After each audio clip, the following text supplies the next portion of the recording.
From the outside, Mr. Khan, it looks as though ایسا لگ رہا ہے کہ قانون کا شکنجا آپ کے گرد تنگ کیا جا رہا ہے. کیا واقعی ایسا ہی ہے؟ Does it feel that way to you? Yes, Stephen, it's been like that for a while.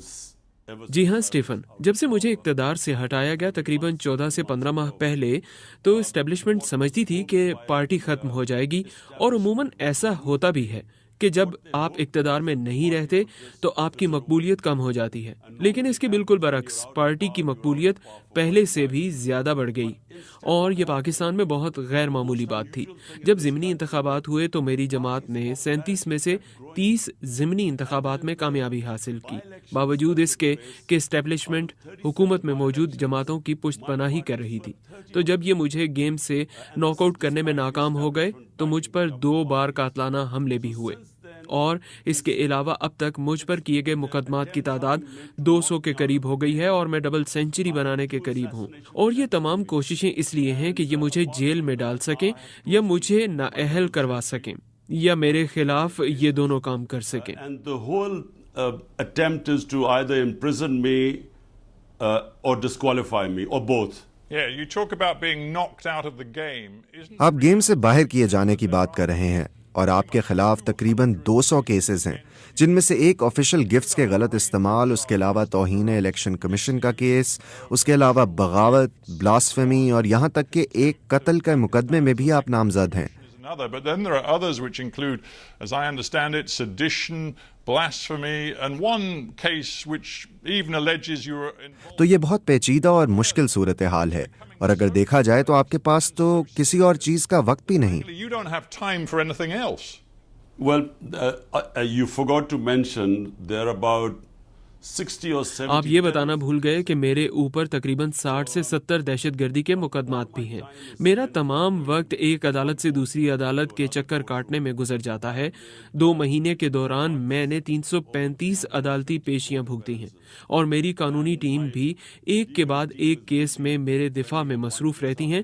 لیکن بات یہ ہے کہ یہ تمام بوگس اور جعلی کیسز ہیں، اور ان میں سے کچھ نہیں نکلنا. اور اب یہ فوجی عدالتوں کی تیاری کر چکے ہیں، اور اب یہ معاملہ سپریم کورٹ میں ہے کہ وہ فوجی عدالتوں کے لیے اجازت دیتی ہے کہ نہیں، اور ان فوجی عدالتوں کے قیام کا مقصد ہی مجھے سزا دلوانا ہے.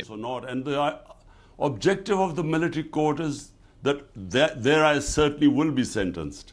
Would you accept that? کیا آپ یہ قبول کریں گے کہ آپ نے ماضی قریب میں کئی سنگین غلطیاں کی ہیں؟ شاید ان میں سے سب سے سنگین غلطی پچھلے سال آپ کے اقتدار سے بے دخل ہونے کے بعد ایک خاص ماحول کو بڑھاوا دینا تھا. وہ ماحول جس میں آپ نے فوج کے خلاف دشمنی کی حوصلہ افزائی کی، In which you encouraged hostility. اور جب آپ کو اس سال مئی میں گرفتار کیا گیا تو آپ کے حامیوں نے فوری طور پر پرتشدد مظاہرے کیے اور سڑکوں پر نکل کر فوجی اہداف اور ایک سینئر جنرل کے گھر کو نشانہ بنایا.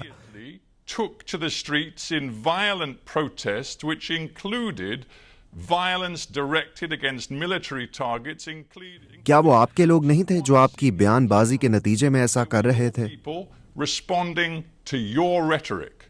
Well, Stephen, let me just answer this one by one. Number one.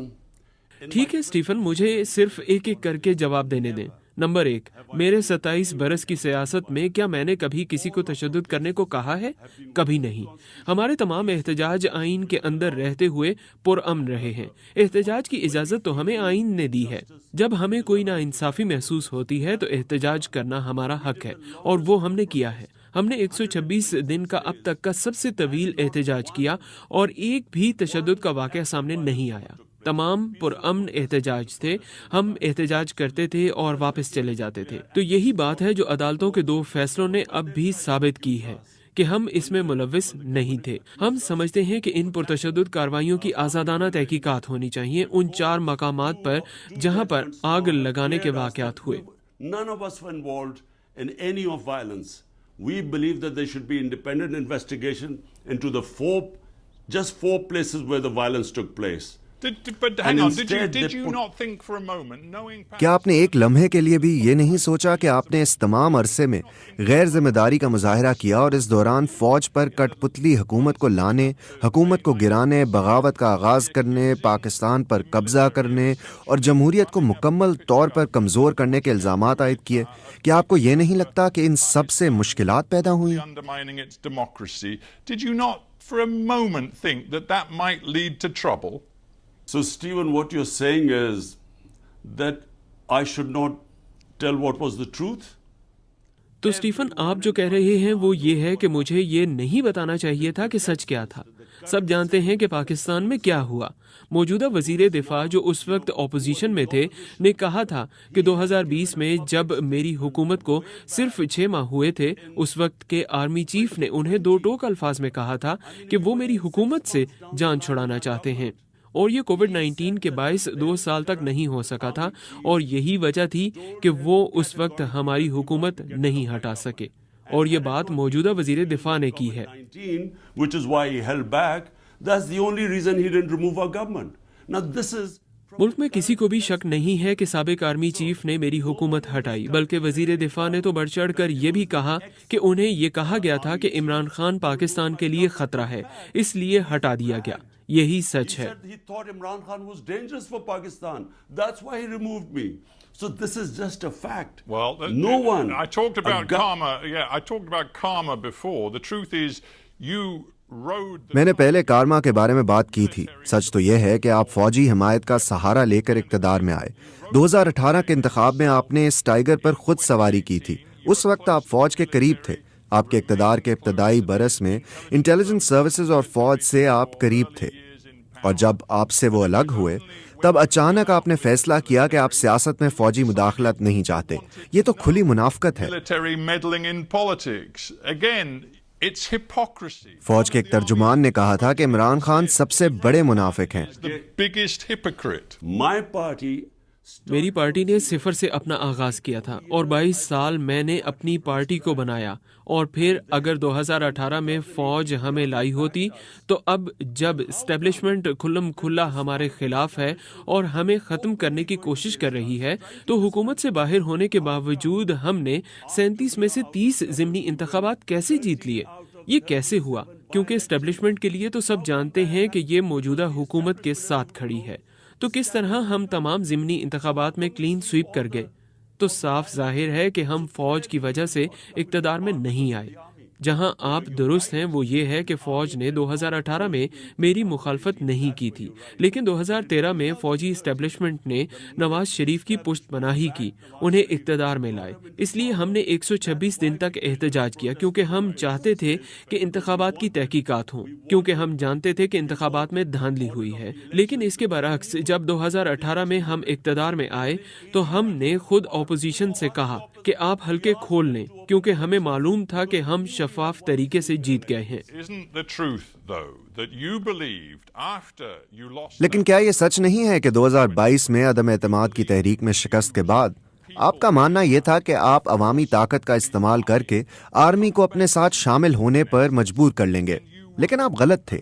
मैं मई 2023 में होने वाले वाकयात की तरफ आ जाता हूँ। आपके सपोर्टर्स सड़कों पर आ गए, उन्होंने पुरतशद्दुद वाकयात में हिस्सा लिया, उसमें अहम फौजी तनसीबात को भी निशाना बनाया गया।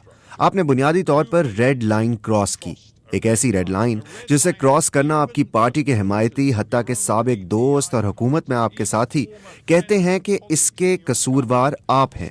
ये आपकी जिम्मेदारी है। It's your responsibility to quote your former defense. आपके साबिक वजीर दिफा परवेज खटक ने कहा कि मेरी नई जमात के तमाम सियासी नुमाइंदे इमरान खान को 9 मई को होने वाले सानेहात का जिम्मेदार ठहराते हैं। Khan responsible. उन्होंने कहा कि इमरान खान रियासत मुखालिफ एजेंडे को अवाम ने और उनकी पार्टी के साबिक रहनुमाओं ने रद्द किया है। Has been rejected by the masses and his own party's former leadership. Now, Stephen, let me answer this question because it's very important. Stephen, मुझे इस सवाल का जवाब देने दें, क्योंकि ये बहुत अहम है। 9 मई को क्या हुआ? 9 मई को मैं इस्लामाबाद हाई कोर्ट के अहाते में बैठा हुआ था। मैं मुतअद्दिद मुकदमात में जमानत पर था। मेरे ऊपर कोई केस नहीं था। मुझ पर पुलिस ने नहीं, कमांडोज ने हमला किया। इसके मनाजिर पूरी दुनिया में फैल गए। मुझ पर हमला हुआ और मेरे सिक्योरिटी गार्ड्स के साथ मारपीट हुई और मुझे वहां से अगवा कर लिया गया था, जिसे सुप्रीम कोर्ट ने गैर कानूनी और गैर आईनी करार दिया। तो आपका क्या ख्याल है कि मेरे सपोर्टर्स क्या करते? जब उन्होंने देखा कि मुझे कमांडोज उठाकर ले जा रहे हैं, क्या इस पर कोई एहतजाज नहीं होना था? याद करें, जब मुझे गोली लगी थी और मेरे 12 दीगर साथी जख्मी हुए थे और एक शख्स हलाक हुआ था, उसके बावजूद जलाओ घेराव नहीं हुआ था। पुरअमन मुजाहरे हुए थे। वो एहतजाजी मुजाहरे थे, लेकिन जलाओ गहराव के बगैर। अब ये एक बड़ा सवाल है कि जब वो देखते हैं कि पाकिस्तान की सबसे बड़ी पार्टी का रहनुमा अगवा हो गया है, तो उसका रद्द-ए-अमल आना था। अब बात ये है कि क्या हम वाकई जलाओ गहराव में मुलव्विस थे? जलाओ घेराव सिर्फ 4 इमारतों में हुआ। उन्होंने हमारे 10,000 कारकुनों को जेल में डाल दिया। स्टीफन, आपको ये सुनना चाहिए, ये बहुत अहम है। ये सब प्री प्लान्ड था। पुलिस मुझे उठा सकती थी। उन्हें कमांडोज की क्या जरूरत थी कि वो मुझे उठाते और सबको मारते क्योंकि वो रद्द-ए-अमल चाहते थे?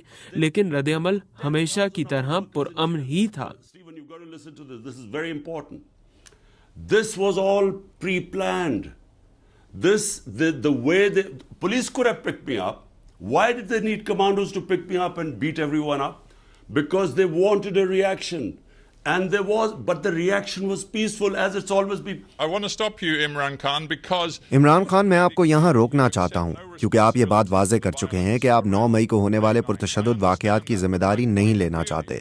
मैं ये समझ गया हूँ, लेकिन मैं हक़ाइक़ पर फोकस करना चाह रहा हूँ कि 9 मई की वजह से जो सख्त दबाव आपकी पार्टी पर डाला जा रहा है, सबसे सीनियर रहनुमाओं से लेकर जूनियर रहनुमाओं तक, जिसकी वजह से आपकी पार्टी अंदर से टूट फूट का शिकार हो गई है। आपके सबसे सीनियर साबिक साथी फवाद चौधरी, परवेज खटक, जहांगीर तरीन, इन सब ने पार्टी छोड़ दी है। कुछ ने नई सियासी जमातें बना ली हैं। आपकी जमात का जैसे अब वजूद ही as नहीं it रहा। was, frankly, no longer exists. If my party doesn't exist, why don't they announce elections? अगर मेरी पार्टी का वजूद नहीं है तो वो इलेक्शंस का ऐलान क्यों नहीं करते? वो इंतखाबात से क्यों भाग रहे हैं, जो आइन के मुताबिक है और सुप्रीम कोर्ट ने इसका हुक्म भी दिया था? पाकिस्तान का 60% हिस्सा पंजाब है। वो वहाँ के इलेक्शन से भाग गए। अब ये अक्टूबर में होने वाले इंतखाबात से भी भाग रहे हैं। अगर मेरी जमात खत्म हो गई है तो उनको घबराना नहीं चाहिए। मसला ये है कि जमात कायम है। उन्होंने हर किस्म के हरबे इस्तेमाल कर लिए हैं। उन्होंने 10,000 लोगों को जेल में डाल दिया है, जिनमें खवातीन भी शामिल हैं। ये इससे पहले कभी नहीं हुआ। और इससे भी बदतर बात यह है कि उन्होंने लोगों पर ज़ेरे हिरासत टॉर्चर किया है। इस मुल्क की तारीख में ऐसा कभी नहीं हुआ। तो दबाव में आकर कुछ लोग छोड़ गए हैं, लेकिन अक्सरियत लोग छुपे हुए हैं। मेरी सारी सीनियर लीडरशिप जिनकी गिरफ्तारी नहीं हुई, उनमें से कुछ छोड़ गए हैं, लेकिन बाकी छुपे हुए हैं। मेरे कारकुन छुपे हुए हैं और चंद लोग और छुपे नहीं हुए, लेकिन हम अपने घरों में तकरीबन नजरबंद Only हैं। one with 1 or 2 other guys who are not in hiding, but we are more or less house arrested. But that's the point. That's the point. I mean, Hang on. यही नुक्ता है। हमारे पास ज्यादा वक्त नहीं है। फवाद चौधरी जो इस शो पर आ चुके हैं और जो आपके बहुत वफादार थे, लेकिन अब उन्होंने सियासत छोड़ दी है, वो कह रहे हैं कि आपके साथ वो मजीद काम नहीं कर सकते। उन्होंने गुज़िश्ता बयान में कहा कि आपको मेन स्ट्रीम सियासतदानों के साथ राब्ते बहाल करने का तरीका ढूंढना पड़ेगा। उन्होंने नवाज शरीफ का जिक्र भी किया। उन्होंने कहा कि मुल्क बहरान के करीब है और अब ये आपकी जिम्मेदारी है कि आप अपने मफादात को एक तरफ रखते हुए नवाज शरीफ और दूसरों से राब्ते करें। क्या आप ऐसा करने के लिए तैयार हैं? And others. Are you prepared to do that? The fact that the country is on the brink of a major disaster. ये हकीकत है कि मुल्क एक बड़े बहरान के करीब है। हम वाकई तारीख दौर की जानिब बढ़ रहे हैं, क्योंकि बुनियादी तौर पर इस वक्त पाकिस्तान में गैर एलानिया मार्शल लॉ लगा हुआ है। गुज़श्ता 20 बरस में मुल्क जमहूरी निज़ाम की तरफ चलने लगा था, लेकिन एकदम से ऐसा नहीं रहा। कोई ऐसा मीडिया नहीं जो आज़ाद हो, और वो अदलिया को अपने काबू में लाने की कोशिश कर रहे हैं। तो हम तारीख दौर की जानिब जा रहे हैं। लेकिन इसका हल क्या है? क्या हल ये है कि کہ ان لوگوں سے ہاتھ ملا لیا جائے جنہوں نے اس ملک کو 30 برس تک لوٹا؟ میں سیاست میں اس لیے نہیں آیا تھا کیونکہ 2 خاندانوں نے ہمارے ملک کو معاشی طور پر برباد کیا تھا. میں اس لیے آیا تھا کیونکہ میں طاقتور لوگوں کو قانون کے گھیرے میں لانا چاہتا تھا. اسی وجہ سے میری پارٹی کا نام تحریک انصاف ہے. اور کیا اب مجھے ان لوگوں کے ساتھ شامل ہو جانا چاہیے جو اس ملک میں قانون کی حکمرانی کو تباہ کرنے کے ذمہ دار ہیں؟ کیوں؟ تاکہ مجھے اقتدار ملے؟ اس سے بہتر ہے کہ میں اپوزیشن میں ہی رہوں. What for? To come into power? I'd rather not come into power.